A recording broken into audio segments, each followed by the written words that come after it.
نحن نقص علیک نبأہم بالحق، اے نبی ہم آپ کو بیان کرتے ہیں ان کا واقعہ حق کے ساتھ۔ حق کے ساتھ کا اس لیے بیان کیا گیا، حق کا لفظ اس لیے بڑھایا گیا کہ ایک تاریخی واقعہ تھا، اور آپ کو پتہ ہے جب تاریخی واقعہ لوگ نقل کرتے ہیں تو بہت کچھ اس میں کمی بیشی کر دیتے ہیں، کچھ اپنی طرف سے اضافے کر دیتے ہیں، کچھ اپنی طرف سے کمیاں کر دیتے ہیں۔ تو واقعہ کی جو اصل بات ہے وہ تو درست ہوتی ہے، لیکن اس میں جو ایڈیشن ہوتی ہے وہ غلط ہوتی ہے۔ تو اس لیے قرآن کہہ رہا ہے کہ آپ لوگوں کو مت دیکھیں، ہم آپ کو ٹھیک بیان کرتے ہیں، جتنا قرآن بیان کرے گا وہ 100% مستند ہوگا، باقی جو لوگوں میں مشہور ہے ان میں کچھ صحیح ہوں گی، کچھ باتیں غلط ہوں گی۔ اس لیے اللہ نے فرمایا کہ ہم ٹھیک طور پر آپ کے سامنے بیان کرتے ہیں۔ وہ واقعہ کیا ہے؟ انہم فتیۃ آمنوا بربہم، یہ چند نوجوان تھے۔ چند کا ترجمہ میں نے کیوں کیا؟ بار بار بتاتا ہوں کہ یہ جو تنوین ہے نا، تنوین اس کا مطلب ہے چند، اور ویسے بھی فتیۃ یہ جمع قلت ہے، افعل افعال فعلۃ افعلۃ، یہ چار اوزان وزن عربی میں جمع قلت کے لیے استعمال ہوتے ہیں، تو جو بھی اس وزن پر ہوگا، جیسے فتیۃ فعلۃ کے وزن پر ہے، تو انہم فتیۃ یہ چند نوجوان تھے، آمنوا بربہم جو اپنے رب پر ایمان لے آئے۔ اس واقعے کا خلاصہ یہ ہے کہ حضرت عیسیٰ علیہ السلام راجح قول کے مطابق، یقینی طور پر تو 100% یقینی بات کسی مفسر نے نہیں کہی ہے، لیکن جو مورخین سے مفسرین نے جو واقعات لیے ہیں، اہل کتاب سے جو لیے ہیں، اس کے مطابق دیکھا جائے تو حضرت عیسیٰ علیہ السلام کے دین کے پیروکار تھے یہ لوگ، اور کہا جاتا ہے کہ حضرت عیسیٰ علیہ السلام کے 250 سال کے بعد کا زمانہ ہے ان کا، 250 سال۔ تو اس وقت کوئی ظالم بادشاہ کی حکومت تھی۔ اچھا، حضرت عیسیٰ کے دین کے پیروکار تھے، تو اس پر ایک اشکال یہ ہوتا ہے کہ یہ سوال تو یہودیوں نے کیا تھا، یعنی مشرکین کو یہ سوال یہودیوں نے سمجھایا تھا کہ تم نبی صلی اللہ علیہ وسلم سے 3 سوال پوچھنا، ذوالقرنین کے بارے میں پوچھنا، اور روح کے بارے میں پوچھنا، اور اصحاب کہف کے بارے میں پوچھنا۔ تو جبکہ یہود کا زمانہ تو حضرت عیسیٰ کے دور سے پہلے، اور یہود تو پھر ان کو ایمان والے نہیں مانیں گے، کیونکہ عیسیٰ علیہ السلام کے فالوورز کو یہودی ایمان والا نہیں کہتے تھے۔ تو اس لیے مجھے اس پر واقعی ایک اشکال ہے جس کا میرے علم میں ابھی مجھے اس کے جواب کہیں ملا نہیں ہے۔ تو صحیح بات یہی معلوم ہوتی ہے کہ یہ جو یہودیوں نے، یہ جو مفسرین نے ذکر کیا نا کہ یہود نے یہ سوال پوچھا تھا، تو یہ بھی ایک رائے ہے مفسرین کی، عین ممکن ہے اہل کتاب نے پوچھا ہو، تو اہل کتاب میں عیسائی بھی آتے ہیں، تو سوال اہل کتاب نے پوچھا ہو، لیکن بعض حضرات نے یہود کی طرف منسوب کر دیا ہو، کیونکہ یہود جو تھے زیادہ تر یہود ہی سوال پوچھا کرتے تھے، تو اس لیے۔ اور دوسرا اس بات کا بھی امکان ہے کہ ہو سکتا ہے یہ دین موسوی کے پیروکار ہوں، کیونکہ یہ تو تاریخی چیز ہے نا کہ حضرت عیسیٰ کے دین کے پیروکار تھے۔ بہرحال راجح بات یہی ہے کہ یہ حضرت عیسیٰ علیہ السلام کے دین کے پیروکار تھے۔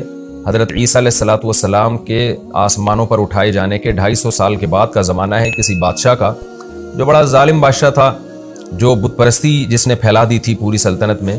تو ان لوگوں کو اللہ نے توحید پر قائم رہنے کی توفیق عطا فرمائی، دین عیسوی یعنی حضرت عیسیٰ علیہ السلام کے دین کو فالو کرنے کی توفیق عطا فرمائی۔ تو انہوں نے دیکھا کہ چاروں طرف شرک پھیل رہا ہے، تو ہم اپنے دین کو محفوظ نہیں رکھ سکتے، لوگ ہمیں زبردستی یا تو اسی کفر کی دنیا میں لے کے جائیں گے یا ہمیں قتل کر دیں گے۔ تو ایسی صورت میں ہمیں اس علاقے کو اللہ کی رضا کے لیے چھوڑ دینا چاہیے۔ تو اللہ پہ توکل کر کے یہ نکلے اور پھر غار میں داخل ہوئے تاکہ کچھ وقت وہاں گزاریں اور وہاں مشورہ کریں کہ ہم نے یہاں سے کہاں جانا ہے، یہ زندگی اسی غار میں ہی گزار دیں، ہمیشہ کے لیے اللہ کی عبادت کریں۔ لیکن اللہ نے وہاں ان کو گہری نیند سلا دیا، اور 309 سال کے بعد یہ جاگے ہیں، تو وہ علاقہ تبدیل ہو چکا تھا، وہاں جو ظالم بادشاہ کی حکومت ختم ہو چکی تھی۔ اب 309 سال کا زمانہ اگر دیکھا جائے تو حضرت عیسیٰ علیہ السلام کے بعد 250 سال یہ اور 300 سال وہ، تو 550 سال، یعنی حضرت عیسیٰ کے 550 سال کے بعد یہ بیدار ہوئے ہیں، اور نبی صلی اللہ علیہ وسلم کی جو ولادت ہوئی ہے وہ 570 عیسوی کے آس پاس ہوئی ہے، یعنی یقینی طور پر تو نہیں کہا جا سکتا، 1-2 سال آگے پیچھے ہو سکتے ہیں اس میں۔ تو یہ جو کہا جاتا ہے نا 570 عیسوی میں، یہ 100% یقینی نہیں ہے، 2-4 سال اس میں اوپر نیچے ہو سکتے ہیں۔ تو اس سے یعنی بعض مفسرین اس طرف گئے ہیں کہ ان کا زمانہ رسول اللہ صلی اللہ علیہ وسلم کی پیدائش سے 20 سال پہلے کا زمانہ ہے، یعنی نبی صلی اللہ علیہ وسلم کے دور سے 20 سال پہلے یہ جو ہے وہ غار سے نکلے ہیں، اور پھر جو واقعہ آگے قرآن نے بیان کیا جو ہم انشاءاللہ تفسیر میں پڑھیں گے۔ تو یہ نبی صلی اللہ علیہ وسلم کے دور کے بہت قریبی واقعہ ہے، لیکن چونکہ وقت مشہور ہو گیا تھا تو لوگوں کی زبان پر عام ہو گیا تھا، اس لیے لوگ آپ سے، یعنی اہل کتاب کی زبان پر عام ہو گیا تھا خاص طور پر، مشرکین تو اس سے نابلد تھے۔ اب یہ ہوا کس جگہ پر ہے، یعنی کس جگہ یہ واقعہ ہوا ہے، اس کے بارے میں بھی کوئی یقینی بات ہمارے علم میں نہیں ہے کیونکہ اس کے بارے میں جو تاریخی کتابیں ہیں ان میں ٹکراؤ بہت ہے، تو یقینی طور پر یہ کہنا کہ یہ فلاں جگہ یہ واقعہ ہوا تھا، فلاں جگہ ہوا تھا، یہ ہمارے بس میں نہیں ہے۔ تو قرآن نے بھی جو اس واقعے کی اہم اجزاء تھے انہی کو زیادہ ہائی لائٹ کیا ہے۔ تو قرآن کہتا ہے وَرَبَطْ إِنَّهُمْ فِتْيَةٌ آمَنُوا بِرَبِّهِمْ، یہ چند نوجوان تھے جو اپنے رب پر ایمان لے آئے، وَزِدْنَاهُمْ هُدًى، اور ہم نے اضافہ کر دیا ان میں ہدایت کے اعتبار سے۔ کیا مطلب؟ ہم نے ان کو اور زیادہ ہدایت دی، اور زیادہ ہدایت کا مطلب یہ ہوتا ہے کہ استقامت عطا کی، توکل پیدا کیا ان کے اندر، جو ایمان کی برکات تھی وہ کامل طور پر ہم نے ان کو عطا کی۔ وَرَبَطْنَا عَلَىٰ قُلُوبِهِمْ، اور ہم نے ان کے دلوں کو باندھ لیا، یعنی صبر کی توفیق عطا کی۔ اذ قاموا، اس وقت جب یہ کھڑے ہوئے اور کہنے لگے ربنا رب السماوات والارض، ہمارا رب وہ ہے جو آسمانوں اور زمین کا رب ہے، یعنی وہ رب نہیں ہے جو انسانوں نے بنا رکھے ہیں بہت سے رب، ہمارا رب تو وہ ہے جو آسمانوں اور زمین کا پالنے والا ہے۔ یہ کس کے سامنے کہا انہوں نے؟ ہو سکتا ہے لوگوں کو جمع کر کے کہا ہو سکتا ہے تنہائی میں ایک دوسرے کو کہا ہو سکتا ہے وقت کے ظالم بادشاہ کے سامنے کہا ہو، اور ڈٹ گئے اور کہنے لگے لن ندعو من دونہ الہا، ہرگز ہم اس اللہ کے سوا کسی کو معبود نہیں پکاریں گے، کچھ بھی ہو جائے۔ لقد قلنا اذا شططا، اگر ہم نے ایسا کر دیا، اللہ کے سوا کسی کو پکار دیا، تو ہم نے تو حق سے بہت غلط بات کی، حق سے بہت دور بات کی ہم نے۔ یہ کیسے ہو سکتا ہے کہ یہ انسانوں کے ہاتھوں کے تراشے ہوئے بت یہ خدا کے شریک بن جائیں؟ یہ کیسے ہو سکتا ہے؟ ہم تو بہت ہی غلط بات کرنے والے ہو جائیں گے اگر ہم اللہ کے سوا کسی کو پکاریں۔ لہذا ہم اس قوم کو اور اکثریت کو یا بادشاہ کے دین کو نہیں دیکھیں گے، ہم وہ دیکھیں گے جو حق ہے۔ ہؤلاء قومنا، یہ جو ہماری قوم ہے، اتخذوا من دونہ آلہہ، انہوں نے اللہ کو چھوڑ کر بہت سے معبود بنا لیے ہیں۔ آلہہ کا بھی الہ کی جمع ہے نا، افعلۃ کے وزن پر، الہۃ تھا اصل میں، تو یہ جمع قلت ہے، چند معبود تراشے ہوئے انہوں نے۔ لولا یاتون علیہم بسلطان بین، ہماری اس قوم سے ڈیبیٹ ہو رہی ہے، یہ بار بار اپنے باپ دادوں کے حوالے دے رہے ہیں کہ ہمارے ابا ایسے کرتے تھے، ہمارے دادا ایسے کرتے تھے۔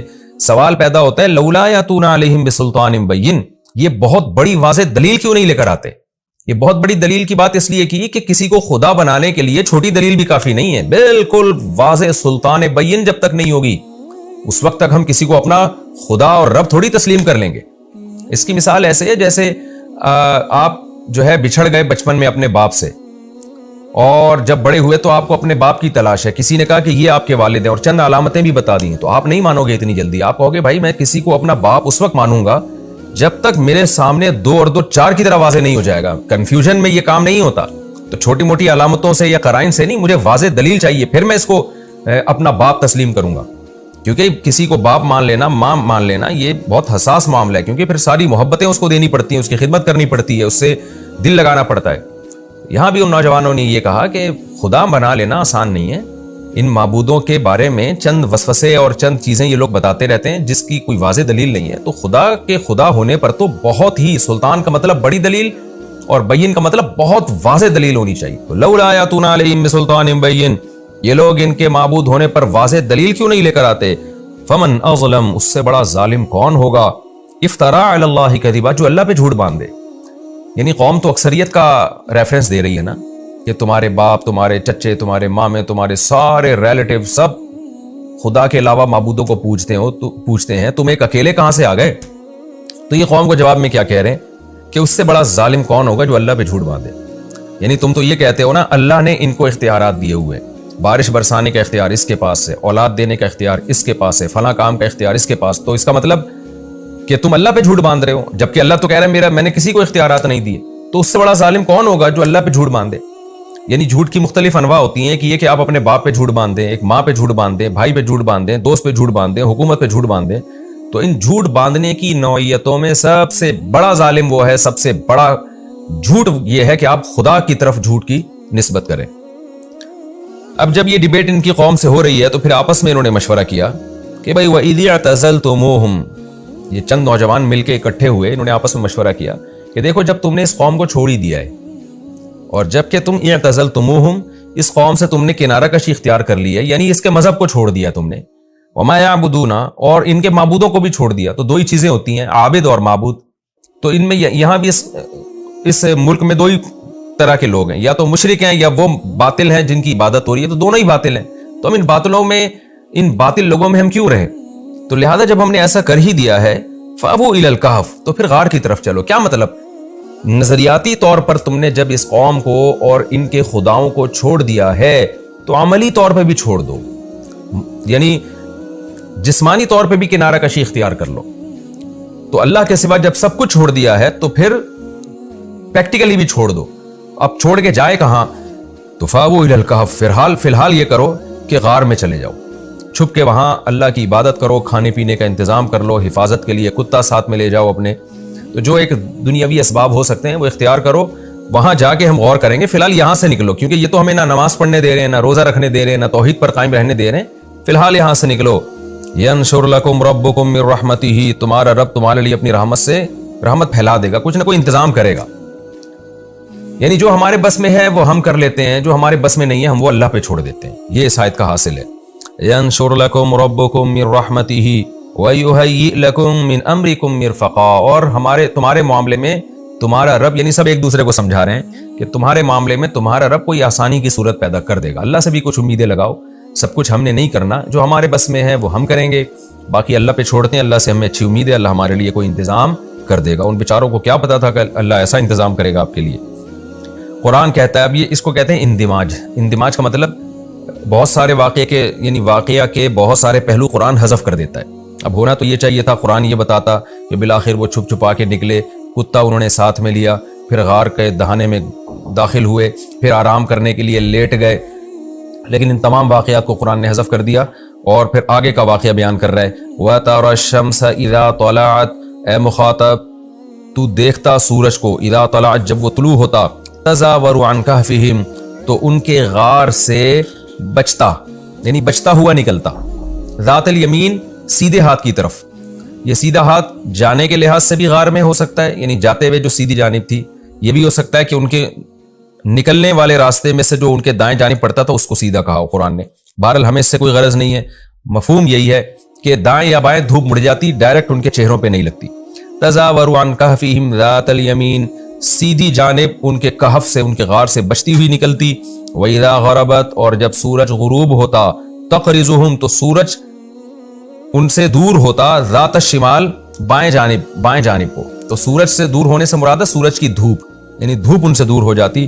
وَهُمْ فِي فَجْوَةٍ مِّنْهُ، اور وہ غار کے ایک کشادہ حصے میں تھے، جس کی وجہ سے گھٹن نہیں ہو رہی تھی، وہاں ہوا کے گزرنے کا انتظام تھا، سورج کی روشنی کے گزرنے کا انتظام تھا، ڈائریکٹ دھوپ سے اللہ نے ان کو بچایا۔ یہ بھی دیکھیں اللہ کی کیسی قدرت ہے، جو اللہ اتنا کر سکتا ہے کہ غار میں کسی کو 309 سال تک سلا سکتا ہے، بغیر روٹی کے، بغیر پانی کے، تو اس کو اس کی کیا ضرورت ہے کہ وہ سورج کی روشنی کو ان سے بچائے؟ تو اللہ یہ بھی کر سکتا تھا کہ سورج ان پہ پڑ بھی جاتا، پھر بھی اللہ بچا لیتا۔ لیکن اس سے پتہ چلتا ہے کہ اللہ تعالیٰ نے اس دنیا کو اسباب کے ساتھ چلایا ہے۔ تو اللہ تعالیٰ کا مقصد کیا تھا کہ ان کو 309 سال تک سلانا اور پھر جگا دینا۔ تو اس کے لیے اس کی ضرورت نہیں تھی کہ دھوپ ان کے اوپر ڈائریکٹ پڑے اور پھر اللہ اس دھوپ کے اثرات سے ان کو بچائے۔ بس اتنی ضرورت تھی کہ بھوک اور پیاس کی حاجت اس سے اللہ ان کو مستغنی کر دے۔ تو یعنی جب اس سے کام چل سکتا تھا نا، کہ کیونکہ روٹی تو کھا نہیں سکتے تھے نا، سوتا ہوا آدمی روٹی نہیں کھاتا، اور اگر جاگتے تو ان کو یہ ٹائم ان کے لیے بہت طویل ہو جاتا، 309 سال، وہ تو پاگل ہو جاتے اس میں۔ تو اللہ تعالیٰ نے اس دنیا کو اسباب کے ساتھ چلایا ہے۔ تو اللہ تعالیٰ نے اپنی قدرت بھی اگر دکھائی ہے نا، تو جتنی قدرت سے کام چل سکتا تھا بس اسی پر اکتفا کیا گیا ہے، اور باقی تمام اسباب ہی اختیار کیے گئے ہیں۔ تو یہ اللہ تعالیٰ کی عادت ہے کہ اللہ نے اس دنیا کو اسباب کے ساتھ جوڑا ہے، تو ان کو زندہ رکھنے کے لیے یہ ضروری تھا کہ سورج ان پہ ڈائریکٹ نہ پڑتا، تو اللہ تعالیٰ نے یہی انتظام کیا کہ سورج کو پڑنے نہیں دیا ان کے اوپر۔ اور اسی طرح ان کے جو ان کا غار پہ جو کتا بیٹھا ہوا تھا، اس کو بھی اللہ نے ایک روپ دیا تاکہ لوگ بھی اندر نہ آئیں، ورنہ اللہ چاہتا تو لوگ اندر آ جاتے اور ان کا کچھ نہ بگاڑ سکتے، مر جاتے، کچھ بھی ہو سکتا تھا۔ تو یہ ساری باتیں اس کی علامت ہیں کہ اللہ اس دنیا کو اسباب ہی کے ساتھ چلاتا ہے۔ ذالک من آیات اللہ، اللہ فرماتے ہیں یہ اللہ کی آیات میں سے ہے۔ من یہد اللہ فہو المہتد، لیکن اے نبی جس کو اللہ ہدایت دے گا وہی ہدایت پائے گا۔ یعنی اللہ کی ایسی قدرت کی نشانیاں دیکھنے کے بعد بھی ہر ایک کو پھر بھی ہدایت نہیں ملتی، اسی کو ملے گی جس کو اللہ چاہے گا۔ ومن یضلل، اور جس کو اللہ گمراہ کر دے، فلن تجد له ولیا مرشدا، تو آپ ہرگز اس کے لیے کوئی دوست اور ہدایت دینے والا نہیں پائیں گے۔ یہ تسلی بھی دی جا رہی ہے کہ بہت سے لوگ پھر بھی بے ایمان ہو کے ہی مریں گے، اتنی قدرت اور اتنا کچھ دیکھنے کے باوجود۔ تو جس کے دل میں انابت ہوگی اس کو اللہ ہدایت دے گا، جو نہیں چاہے گا، اللہ کی عادت ہے اس کو ہدایت نہیں دیتا اللہ تعالیٰ۔